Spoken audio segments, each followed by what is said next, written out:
think that there is a healthy sense of paranoia among Black folks, right? That we don't tend to believe everything government says. We definitely don't believe everything that a proven white supremacist says.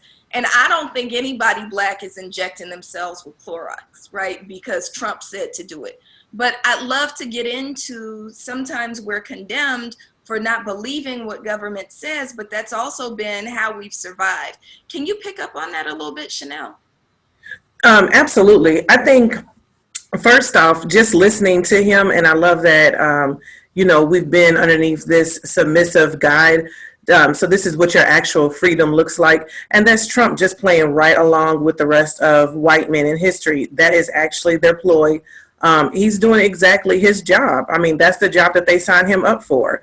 So it's not saying that we can't get mad. We definitely can get mad, but we can't sit here and just sit by being conditioned because he was a reality star.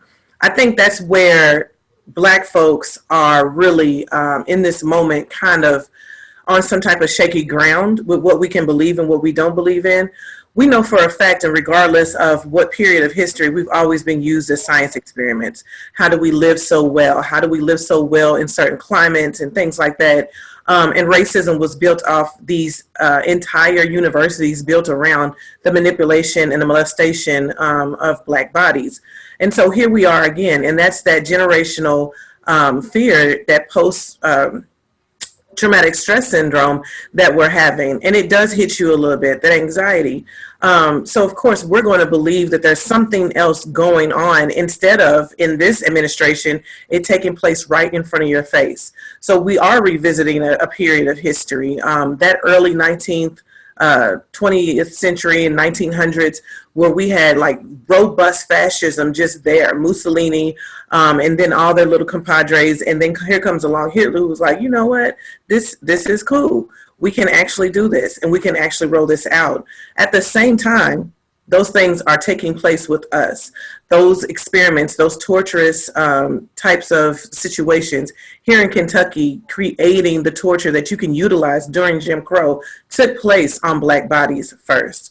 Australia, Africa, even in Mexico with Black bodies. That still happens today in Mexico. So folks are there, and that's what I tell them. It's okay and it's right to believe that there could be something else that brings along what they're telling you. But there's so many theys in this situation that I think this time period is robustly different. We've never had a country who still believes it has the esteemed power, right? And that goes into the economics of things, because we started talking about that. We've been talking about disinfectant and bleach, and Clorox and Lysol are selling off the shelves. You have the senators stock trading and insider trading happening, even down to technology. One of the most safest platforms, Zoom, is now all of a sudden like hit up and everything. And then who pops up with their newest platform? Facebook, the biggest communication conglomerate right now today. So it does make you think, oh, I remember you talking about the 5G. There is something else that's causing this illness without actually understanding from a health point what illness is and how we can take care of ourselves. We are seeing less of that take place and more about what is happening underneath consumerism, which is what they want in this time period. Folks are more concerned about paying bills to corporations, not understanding that they're corporations, and we still feel like that we can be held legally accountable for not paying your utilities. If your water gets cut off, we know what happens. Your children might get taken away. So it's very complex for us, and we're just watching a ton of PTSD take place even after, we're almost finishing our second month in this situation.